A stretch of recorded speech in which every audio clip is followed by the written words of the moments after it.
भगवान बनना है, भगवान के बाजू में बैठना है, भगवान बनने की वो कला आत्मसात करना है, भगवान बनने की हैसियत अपने अंदर लाना है। उस पर चर्चा चल रही है। प्रवचन वात्सल्य अंतिम भावना पर अपन ने बात प्रारंभ करी थी और मंगल आचरण अपन ने बनाया है कि तीर्थंकर बनना है तो सहयोग रूपी वात्सल्य दिखाना होगा। तीर्थंकर बनना है तो समानता रूपी वात्सल्य दिखाना होगा। तीर्थंकर बनना है तो संगठन रूपी वात्सल्य दिखाना होगा। तीर्थंकर बनना है तो समाधर रूपी वात्सल्य दिखाना होगा। तीर्थंकर बनना है तो समीचीनता रूपी वात्सल्य दिखाना होगा। तीर्थंकर बनना है तो सद्गुण ग्रहणता रूपी वात्सल्य दिखाना होगा। तीर्थंकर बनना है तो सरलता रूपी वात्सल्य दिखाना होगा। और तीर्थंकर बनना है तो सहनशीलता रूपी वात्सल्य आपको दिखाना होगा। ये मंगलाचरण था।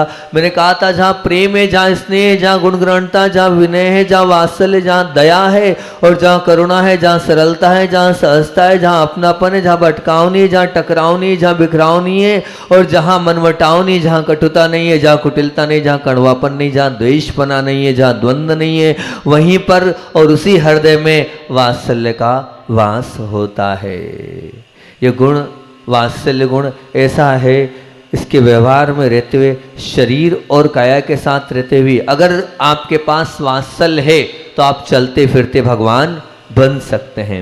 और वात्सल्य का अपन ने कल प्रथम मंगलाचरण प्रारंभ किया है कि वात्सल्य अगर है तो तीर्थंकर बनना है तो सहयोग रूपी वात्सल्य आपके जीवन में होना चाहिए। और वात्सल्य है तो सहयोग होगा और सहयोग करोगे तो वात्सल्य की वृद्धि होगी। ये बात करी थी। और शरीर का रोम रोम कहता है, क्या उदाहरण दिया था, एक पाँव मेरा है तो इसका दर्द भी मेरा है। अपने आप हाथ अगर पाँव में कांटा लगा है तो वहाँ पर जो है हाथ वहाँ पहुँच जाता है क्योंकि वो पाँव को अपना मानता है। जहाँ अपनापन होता है वहाँ सहयोग की भावना अपने आप अंदर से झलक ही जाएगी। वहाँ अपने आप लगता ही लगता है कि नहीं ये मेरे अपने हैं तो मुझे सहयोग करना है, मुझे दान करना है। कल बहुत अच्छा लगा, कल रात्रि में जब बातचीत हुई कि बड़े बाबा को अगर विराजमान करना है तो बिना धन के बड़े बाबा विराजमान नहीं होंगे। अपना अपना सहयोग सबको देना है। सभी लोगों ने अपने अपनी कैपेसिटी के अनुसार से राशि बोली, हम इतना देंगे, हम इतना देंगे, हम इतना देंगे। और कुछ लोगों ने तो ये भी कह दिया कि हम और एक्स्ट्रा दे देंगे। तो इसका तात्पर्य ये कि आप बड़े बाबा को अपना मानते हो, तभी तो आप लोगों के ये भाव हुए और साथ साथ में वो विराजमान करने की बात हुई। जहाँ अपनत्व होता है, जहाँ प्रेम होता है तो सहयोग की वृत्ति स्वाभाविक रूप से आ ही जाती है, आती ही है। और मैंने आपसे सहयोग के लिए वो 5 बातें आप लोगों के बीच में रखी थी, आपको बताया था। क्या क्या बताई थी? 5 बातें कौन सी बताई थी? भूल गए? किसी सधर्मी का आधार बन जाओ, किसी सधर्मी की को आजीविका दे दो, किसी सधर्मी को आश्वासन दे दो, किसी सधर्मी की आबरू इज्जत बचा लो और किसी सधर्मी को आराधना से लगा दो। ये भी अपने आप में बहुत बड़ा सहयोग है। सहयोग का तात्पर्य योग बनता है, अर्थात जो सबको मिला दे, जोड़ दे, एक कर दे, वो सहयोग होता है। जब आज कोई उंगली पकड़ता है तो निश्चित रूप में बाद में हाथ पकड़ने के लिए पूरी दुनिया उसके साथ तैयार खड़ी हो जाती है। उसके हाथ के साथ सब लोग तैयार हो जाते हैं। जो सहयोग के लिए तत्पर रहता है वो अघोषित लीडर, नेता बन जाता है, वो सबको अपना बना लेता है। आपके पास और है और आप अगर मना कर रहे हो तो उसकी मानसिकता तो यही बनेगी, उस आपके विषय में छवि यही बनेगी, उसकी इमेज तो ये बनेगी, ये व्यक्ति कंजूस है, ये व्यक्ति कैसा है, करुणावान नहीं है, दयावान नहीं है। इसलिए सहयोग, और मैंने ये भी कहा था सहयोग धन से नहीं करो, व्यवहारिक कार्यों के साथ भी आप सहयोग कर सकते हो। कहीं विवाह में कार्य है, कहीं दुकान में कार्य है, कहीं बीमारी में आप कुछ मदद कर सकते हो। जैसा भी हो सामंजस्य बैठ जाए और आप सहयोग की भूमिका से जुड़ सकते हो। एक क्रिकेट के मैच का उदाहरण भी दिया था कि वो मैच भी जब जीता जाता है, जब पूरे खिलाड़ियों का सहयोग होता है, तो जीवन रूपी मैच में जीतने के लिए भी सबकी सहयोग की आवश्यकता होती है। और ये भी अंत में कहा था, मैंने मेरे जीवन में कितने लोगों को सहयोग किया, इसकी एक लिस्ट तैयार करना कि हाँ मेरे जीवन में मैंने इतने लोगों को आज तक सहयोग दिया, जिनके माध्यम से मैं बड़े ही हर्ष के साथ और सात्विक अभिमान के साथ कह सकता हूँ कि मैंने जीवन में इतने लोगों के साथ अपनत्व का व्यवहार करते हुए उनका हाथ पकड़ा, उनकी उंगली पकड़ी और उनका सहारा बना, उनका आसरा बना, उनको जीवन दान दिया, उनको करुणा दान दिया, उनको एक जीवन में जीने के लिए एक सहारा बना। तो वो आप विचार करना, वो आप अपने आप को समझने का प्रयास करना। और आज का मंगलाचरण है कि तीर्थंकर बनना है बहुत ही मार्मिक मंगलाचरण है सच में। ये अगर ये मंगलाचरण आपके जीवन में आ गया तो वास्तविकता में आप भगवान बनने की वो ताकत आपके अंदर आ जाएगी। वात्सल्य तो है, लेकिन वो वात्सल्य कब आता है? तीर्थंकर बनना है तो समानता रूपी वात्सल्य दिखाना होगा। तीर्थंकर बनना है तो समानता रूपी वात्सल्य आपको दिखाना होगा। जीवन में राग और द्वेष से ही संसार का भटकाव और अटकाव हमारे साथ चल रहा है। मात्र दो चीजों के कारण हम संसार में अटके हैं, एक तो राग और एक द्वेष। ये राग और द्वेष ही है जिसकी वजह से हम संसार में ठोकरें खा रहे हैं, और कोई कारण नहीं है संसार की ठोकर को खाने का, सिर्फ राग और द्वेष, ये दो ही कारण है।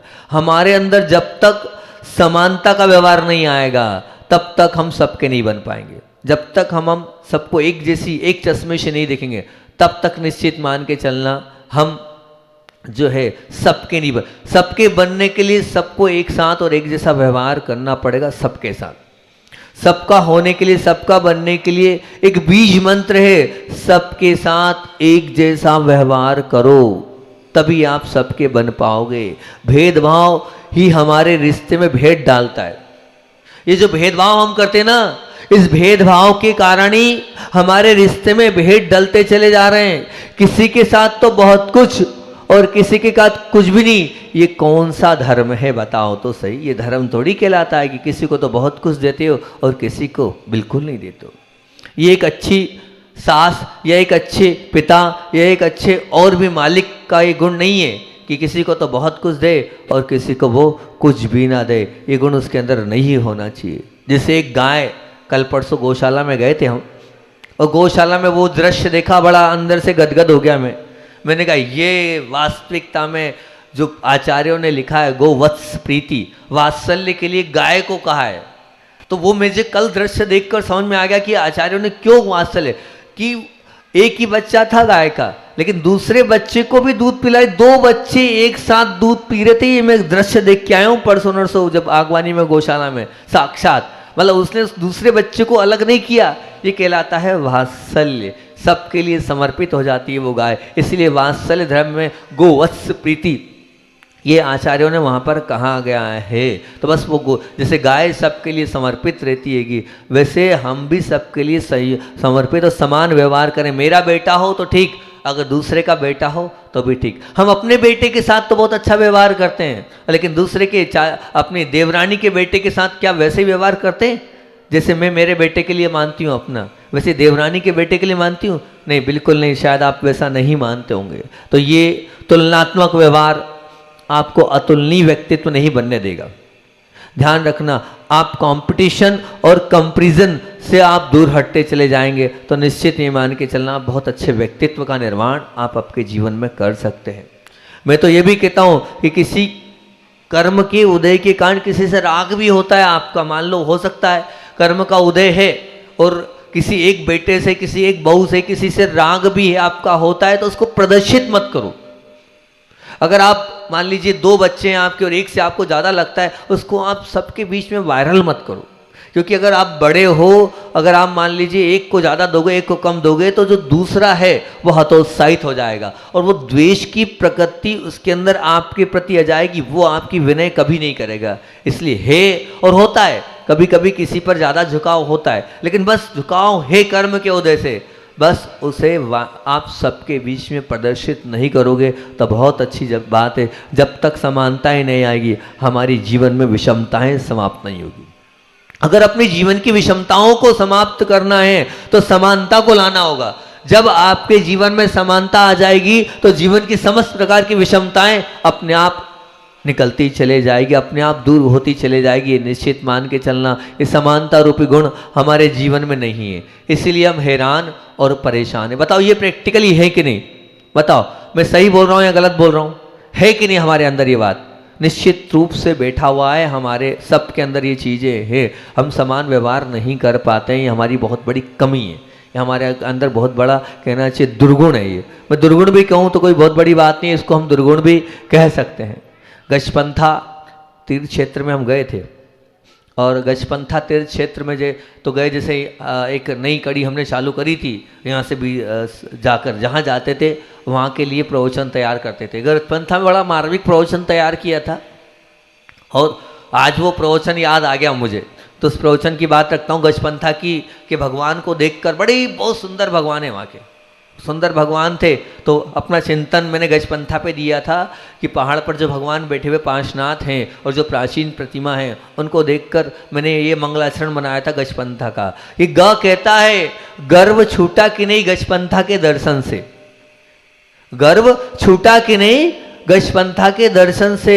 ज कहता है जड़ छूटा कि नहीं गजपंथा के दर्शन से। जड़ मतलब आपका सब कुछ जो है। और प कहता है, जो आज की बात चल रही है इसलिए वो याद आ गया मुझे, पक्षपात छूटा कि नहीं गजपंथा के दर्शन से। और था कहता है थारी मारी छूटी कि नहीं गजपंथा के दर्शन से। तो पक्षपात वाली बात याद आ गई, तो मैंने कहा वही वाली बात आज चल रही, समानता वाली बात। तो समानता वाली बात से पक्षपात वाली बात को, नहीं उसी बात को मैं रिपीट करता हूँ, जो पक्षपात छूटा कि नहीं गजपंथा के दर्शन से। तो उस वक्त हमने यही बात बोली थी कि पक्षपात की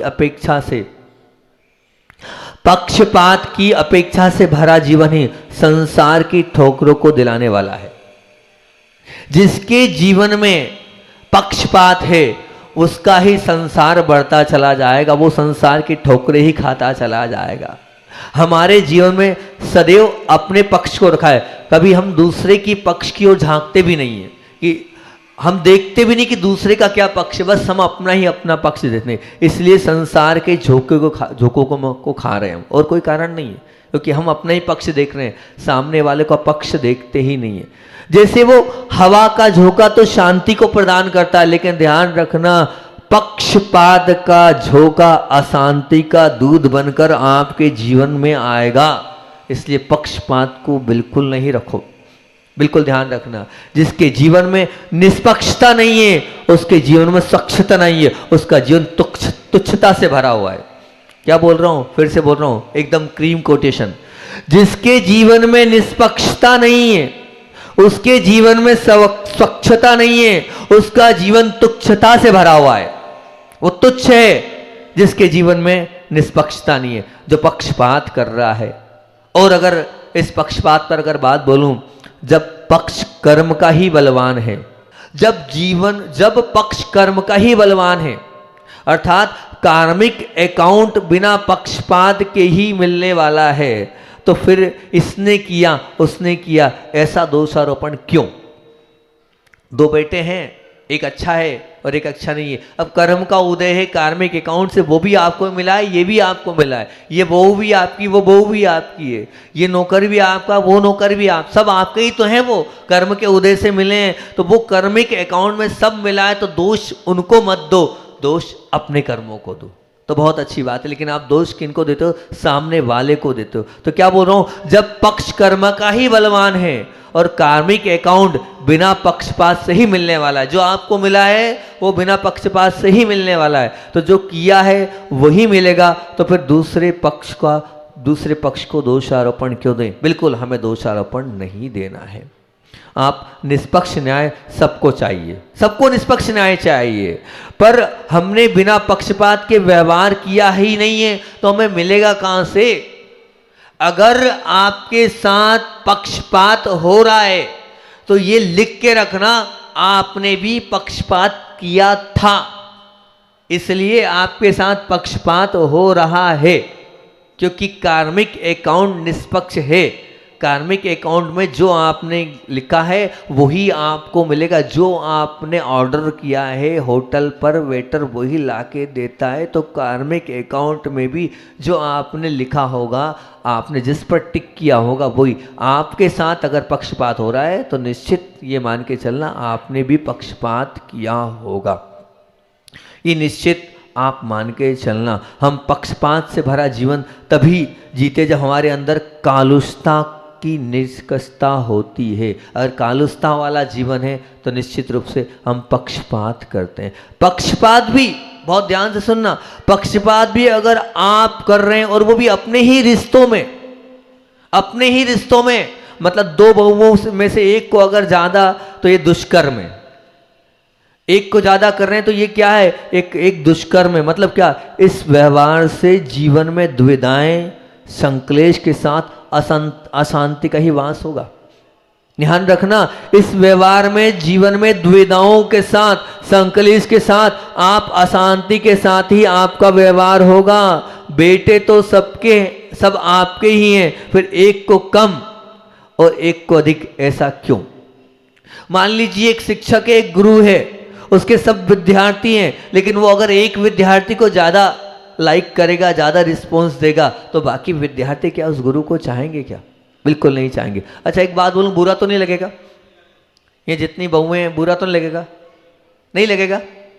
बोलूं एक बात, कड़वी बात बोल रहा हूं, क्योंकि बात चल रही पक्षपात की, तो कड़वी बात बोल रहा हूं। अरे वो हमारे वो देख रहे हैं इधर, आपकी बात भी बोलूंगा, चिंता मत करना। आप अपनी धर्मपत्नी को देख रहे हो क्या? हाँ हाँ, चाचा जी से बोल रहा हूँ। धर्मपत्नी तो बैठी है, चिंता नहीं करो। बैठी है? नहीं बैठी क्या? संजय भैया की धर्मपत्नी नहीं बैठी क्या? चली गई? नहीं बैठी तो है, पीछे बैठी। और जैसे मैंने बोला कि महिलाएं जो है बोला तो नहीं मानेंगे, तो पीछे देखने लगे संजय भैया, मेरी महिला बैठी है। ठीक है ना? तो अब बहुत काम की बात बोल रहा हूँ कि घर छोड़कर जितनी माताएं हैं वो आई हैंगी और यहाँ ससुराल में आ गई हैं, पर सास ससुर और अपने माता पिता में जैसे आप अपने माता पिता को मानते, जितना विनय, जितना प्रेम, जितना वात्सल्य अंदर से, जितना समर्पण, जितना अपने माता पिता के प्रति है, क्या अपने पति के माता पिता के प्रति उतना है क्या? बताओ, उतना है क्या? ये भेदभाव क्यों? अरे जिस व्यक्तित्व ने 30 साल तुम्हारे सुहाग को, 25 साल तुम्हारे सुहाग को संभाल के रखा है, तो वो तो और पूजनीय हो गया, आपके लिए वंदनीय हो गया। लेकिन नहीं, प्रैक्टिकली महाराज जी सही कह रहे हैं, जो हम अपने माता पिता पर स्नेह, वो हमारे पति के माता पिता पर हम उतना स्नेह, वात्सल्य, समर्पण, भक्ति, अंदर से अहोभाव, आदर भाव नहीं है। मतलब सही बोल रहा हूं या झूठ? बोलो ना, सही है संजय भैया? सही है ना? आधी झूठ आधी सही नहीं, सही सही है, पूरी पूरी सही है, कितने ही कुछ कर लो, लेकिन नहीं, ये भेदभाव नहीं होना चाहिए। अच्छा एक बात, अब दूसरी बात, इधर महिलाओं को छोड़कर इधर आता हूँ, पुरुष वर्ग पर आता हूँ मैं, अब सब पे आता हूँ। अब अपने आप को तोलना, अपने भाई की अपेक्षा अपनी पत्नी के भाई से ज्यादा स्नेह होता है कि नहीं? अपनी भाई की अपेक्षा अपनी पत्नी के भाई को ज्यादा ध्यान रखा जाता है, उसके विषय में ज्यादा सोचा जाता है। मैंने एक बार देखा, सत्य घटना बता रहा हूं, कि हुआ ये कि एक भाई का छोटा भाई भी था और पत्नी का छोटा भाई भी था। अब विवाह दोनों के होने, लेकिन चिंता किसकी है? लड़की देखने जा रहे हैं तो पत्नी के भाई की लिए 4 जगह चले गए और अपने भाई के लिए समय नहीं है। अपने भाई के लिए लड़की देखने जाने, ये व्यवहारिक आपका है, हालांकि मेरा मैटर नहीं है, लेकिन मैं आपको बता रहा हूं, अपने भाई के लिए समय नहीं है लड़की देखने जाने का, और अपने पत्नी के भाई के लिए पूरा पूरा समय है। ये क्या? ये भेदभाव नहीं है भैया, वो भी है तो आपका ही भाई। तो जब आपने अपनी पत्नी के भाई को अपना भाई माना है, तो अपने भाई को भी तो अपना भाई मानो। और बता देता हूं, ये भी सही है, अपनी बहन की अपेक्षा पत्नी की जो बहन होती है उस पर ज़्यादा झुकाव होता है, उस पर ज़्यादा लगाव होता है। वो जो है खून का रिश्ता आप भूल जाते हैं, और कल जो रिश्ता बना हुआ है उस पर आपका प्रेशर और दबाव और अंदर से जो है वात्सल्य उसके प्रति आपका ज़्यादा। ऐसे स्नेह में पक्षपात क्यों? बताओ तो सही, ऐसा क्यों? और जबकि देखो, ये स्पष्ट बात बता रहा हूँ कि जो माताएं हैं, जो माताएं वो उधर छोड़ नहीं रही है, और जो पति लोग हैं, पुरुष वर्ग है, वो उधर जो इधर छोड़कर उधर जा रहे हैं। सही सही बोल रहा हूं ना मैं? अरे है भैया, है, अधिकतर है। पुरुष वर्ग जो है यहाँ देखो, इनका इधर तो उधर पूरा झुकाव है, उधर पूरा झुकाव है, उधर छूट नहीं रहे भाई बहन माता पिता, और इधर मतलब ठीक ठीक है, और इधर क्या हो रहा है? आपका इधर छूट रहा है और उधर बढ़ रहा है। ये है, प्रैक्टिकली है, इसलिए बोल रहा हूँ। तो ऐसा भेदभाव क्यों कर रहे हो आप? बिल्कुल मत करो। निश्चित रूप से मानना कि यहाँ तक कि माता पिता में भी पत्नी के माता पिता पर आजकल के पुरुष वर्ग ज़्यादा ध्यान देते हैं, बाकी अपने माता पिता पर ध्यान नहीं देते हैं। ये भेदभाव वाला व्यवहार, समानता वाला व्यवहार होना चाहिए। यहाँ भी हम उतना ही करें और वहाँ भी, उतना ही करें तो बहुत अच्छी बात है। कि मैं तो ये भी कहता हूँ कि दुकानदारी भी आपको करना है तो दुकानदारी में भी एक ही चश्मे से सबको तोलना चाहिए। किसी नौकर के पास कुछ क्वालिटी कम भी हो लेकिन उसको भी अपने साथ और अपने लिए समस्त वे कार्य कराना चाहिए। ऑफिस में भी अगर आप बड़े हो, सब जगह बिल्कुल ये निश्चित मान के चलना, जब तक हम उस समानता के व्यवहार से नहीं जुड़ेंगे तब तक हमारा जीवन अच्छा नहीं बनने वाला है। ये प्रैक्टिकली बात है। तभी हम वात्सल्य के धनी बन सकते, नहीं तो नहीं बन सकते। जो एक से ही जुड़ा है, जो एक से ही जुड़ा रहता है वो सबका नहीं बन सकता। जो सबको लेकर चलता है वही सबको अपना बना सकता है। जो एक से ही जुड़ता है वो निश्चित मान के चलना वो सबका नहीं बन पाएगा, सबको वो अपना नहीं बना पाएगा। हम तो आपका प्रश्न ये हो सकता है कि हम सबको संतुष्ट कहाँ से करें, कैसे सबको संतुष्ट करें। आप बोल रहे हो सबको अपना बनाओ, सबको अपना बनाओ, सबको संतुष्ट कैसे करें। तो फिर मेरा प्रश्न है अन्नू भैया, आपके यहाँ जब ग्राहक आता है तो वो अलग अलग प्रकार की चॉइस लेके आता है, तो आप उसको संतुष्ट करते हो कि नहीं? पूरा प्रयास करते हो ना। जैसे वहाँ दुकान में आप पूरा प्रयास करते हो कि ग्राहक पूरा संतुष्ट हो, वो कौन सा कपड़ा मांग रहा है, वो क्या मांग रहा है, पूरी तरीके से आप लग जाते हो उसको संतुष्ट करने के लिए। वैसे ही जीवन के इस व्यापार में, जीवन की इस दुकान में आपको भी सबको संतुष्ट करना चाहिए कि सामने वाला क्या चाहता है, कैसे चाहता है और किस प्रकार से चाहता है। तब कहीं जाकर आपका वो जीवन बहुत अच्छा बन पाएगा। नहीं तो फिर आप सबकी अपेक्षाओं से जीवन नहीं जिएंगे तो निश्चित रूप से मान के चलना आपका वो जीवन इतना अच्छा महान नहीं बन पाएगा। और हमेशा होता ये है, एक बात और ध्यान रखना कि जीवन में हमेशा सत्य को ही अपना पक्ष बनाना, क्योंकि दूसरा पक्ष होता ही नहीं है। हमेशा सत्य से ही जीवन जीना। धर्म जगत में वही प्रवेश कर सकता है जो सत्य को अपने साथ और अपने जीवन का आधार बनाता है। जब आपको ऐसा मौका मिले कि क्या चॉइस करना है तो आप सत्य को चॉइस करना।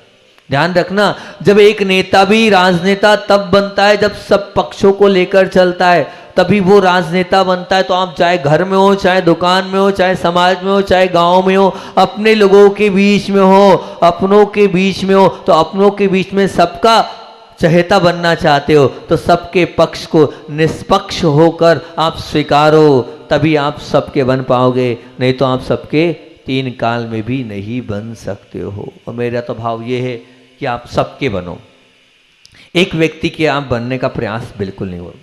बहुत बार ऐसा होता है कि दो पक्ष हैं तो आप एक इधर बोलें कि उधर बोलें, उधर बोलें कि इधर बोलें, लेकिन आपको वो अपने चौपसा अपने दिमाग के साथ और बहुत अच्छे से कहाँ ईमानदारी है, कहाँ सत्य है, कहाँ बोलना मेरा ज़रूरी है, इसको भी मैं मैनेज कर लूँ और उसको भी मैनेज कर लूँ, यही सबसे अच्छा तरीका होता है। तभी आप सबसे वात्सल्य के साथ जी सकते हैं, सभी के साथ आपका वात्सल्य बना रहेगा। हमारी छवि उनकी तरफ वाले हैं या हमारी छवि इनकी तरफ वाले हैं, हमारी पहचान में ये वाले हैं और या वो वाले हैं, वो नहीं बनना चाहिए। सही कह रहा हूँ ना? हमारी छवि इनकी वाली या उनकी वाली ना हो, हमारी छवि सबकी वाली हो कि हम सबके वाले हैं, तब तो कुछ बात हो पाएगा, नहीं तो नहीं हो पाएगा। वो जल्दी छवि बन जाती है कि हम किसी एक पर अगर हमारा प्रेशर हो जाता है तो हम उसके एक के हो जाते हैं। सच में मेरा पूरा प्रयास रहता हैगा कि मैं किसी एक का ना बनूं और मैं सबका बनूं, सबको मैनेज करके चलता हूँ। बांसा वाले ये बोलते थे महाराज आप कितना मैनेज करते हो, आप कितना मैनेज करते हो, आप कितना रूठने वाले को मनाते हो, इसको भी बनाते हो उसको भी बनाते हो। तो मैंने कहा तब तो लोग आते हैं भैया, नहीं तो कहाँ से आएंगे इतने लोग, नहीं तो ऐसे ही थोड़ी आते। सबको लेके चलना पड़ता है, सबकी मानना पड़ता है, सबके साथ एडजस्टमेंट करना पड़ता है, सबको वात्सल्य देना पड़ता है, तभी तो सब जुड़ पाते हैं, नहीं तो कहाँ से जुड़ पाएंगे, कभी नहीं जुड़ पाएंगे। तो यही हम चाहते हैं कि वास्तविकता में आप सबको लेके चलो, सबके साथ लेके चलो, सबके भावनाओं को देखो, आप सब तरफ वाले हो जाओ, एक तरफ वाले मत रहो। एक तरफ वाले रह जाओगे तो वहीं के वहीं रह जाओगे। भली दुनिया आपको बेवकूफ़ कहेगी, पागल कहेगी, ये क्या है, सबको ही बनाने में लगा रहता है, सब जगह झुकता रहता है, लेकिन ध्यान रखना झुकने वाला हमेशा महान होता है। बिल्कुल ध्यान रखना, दुनिया पूजेगी झुकने वाले को ही, झुकाने वाला आज तक कभी पुजाया नहीं है और ना कभी पुजाएगा। और जो झुकता चला जाता है वो हमेशा पूजता चला जाता है। अगर पूजना है तो झुकते जाओ, जितने झुकोगे उतने पूजते चले जाओगे। जितना दूसरों को लेके चलोगे, जितना दूसरों के साथ अपना जीवन जियोगे, अपने साथ जीवन जीना यानी स्वार्थी जीवन है, और दूसरों को साथ लेकर जीवन जीना यानी वो आपका जीवन सच्चा जीवन है। बिल्कुल निश्चित रूप से जान लेना। कभी कभी हम नहा चाह कर भी एक पक्ष तरफ झुकाव ज़्यादा हो जाता है और दूसरी पक्ष से निश्चित रूप से दूरियां बढ़ती चली जाती है। तो नहीं, ऐसा बिल्कुल नहीं पढ़ना है। हमें तो सबसे दूरियां बढ़ानी नहीं है, दूरियां करना है, क्योंकि दूरियां दुश्मनी की भागी बन जाती है। और फिर इसलिए बहुत सोचकर और बहुत समझदारी से हम अपनी बात को रखें कि एक तरफ हम झुके नहीं। और एक बात बताऊं, इस संसार में वास्तविकता में जीना है, तो वास्तविकता में इस संसार में बहुत अच्छे से जीना है। तो आपको एक बात बताता हूं, आपने देखा और देखा भी होगा, प्रैक्टिकली बात करता हूं, कोई वाहन चलता है, अगर मान लो वो एक तरफ झुकता है तो क्या हो जाता है? एक्सीडेंट, पलट जाएगा, निश्चित रूप से दुर्घटना घटती है। अगर मान लो एक तरफ झुकाव है तो निश्चित रूप से दुर्घटना घटेगी, और वो जो झुकाव है उस झुकाव के कारण निश्चित रूप से एक्सीडेंट होगा ही होगा। ऐसे ही मैं आपसे बोल रहा हूं कि अगर आपका एक तरफ झुकाव है तो आपके जीवन में बहुत बार एक्सीडेंट होंगे, अनेक बार एक्सीडेंट होंगे। उन एक्सीडेंट से बनना चाहते हो तो बैलेंस में चलो। जब तक उस गाड़ी का बैलेंस नहीं होगा तब तक वो आगे तक नहीं पहुंच पाएगी, कहीं ना कहीं ठोकर खाकर गिर ही जाएगी। क्यों अपने जीवन को गिरा रहे हो आप? क्यों अपने जीवन में ठोकर खा रहे हो आप? क्यों दुर्घटनाग्रस्त अपने जीवन को बना रहे हो आप? क्यों अपने जीवन को आद्रोध ध्यान वाले बना रहे हो आप? क्यों अपने जीवन को कसायों से संलग्न करने वाला बना रहे हो आप? नहीं, बिल्कुल नहीं। तो आज तो मैं आप लोगों से यही बात करूंगा कि तीर्थंकर बनना है तो समानता रूपी वात्सल्य दिखाना होगा। और सचमुच में अगर आप भगवान बनना चाहते हैं तो आपके जीवन में ये समानता रूपी गुण आ जाना चाहिए। सबको एक चश्मे से ही देखूंगा, सबके साथ एक जैसा ही व्यवहार करूंगा, सबके साथ एक रूपता के साथ ही अपने जीवन को जीऊंगा। ये आपके जीवन में है या नहीं? हर एक पक्ष में देखना आप, सब पक्ष में देखना आप, और सभी के लिए देखना आप। ऐसा नहीं कि मैं एक पक्ष की बात कर रहा हूँ, सब पक्ष को लेकर बात कर रहा हूँ। हमारा जीवन निश्चित रूप से निष्पक्ष होगा तो हम बहुत अच्छे बन पाएंगे। टटोलो अपने आप को, मेरे अंदर भेदभाव की प्रवृत्ति है कि नहीं, है कि नहीं? टटोलो तो सही है, देखोगे तो लगेगा, आपको पता चलेगा कि मेरे अंदर भेदभाव की प्रवृत्ति है। नहीं, अगर आपके अंदर ये भेदभाव की प्रवृत्ति है तो निश्चित मान के चलना कि अभी हम भगवान बनने की ताकत को अभी आत्मसात नहीं कर पा रहे, हम भगवान बनने से बहुत दूर हैं, ये बात निश्चित है। आचार्य भगवान की बात को बोलकर मैं अपनी बात को विराम देता हूँ कि आचार्य भगवान के जीवन की ऐसी अनेक घटनाएं हैं जिनको देखकर लगता है कि ये क्या है, क्योंकि जो महान आत्माएं होती है उनके जीवन में ऐसी असाधारण घटनाएं उनके विशेष और विशेष पुण्य दे से ही घटती है, और उनके विशेष पुण्य दे से ही सब कुछ सहज रूप से होने लग जाता है।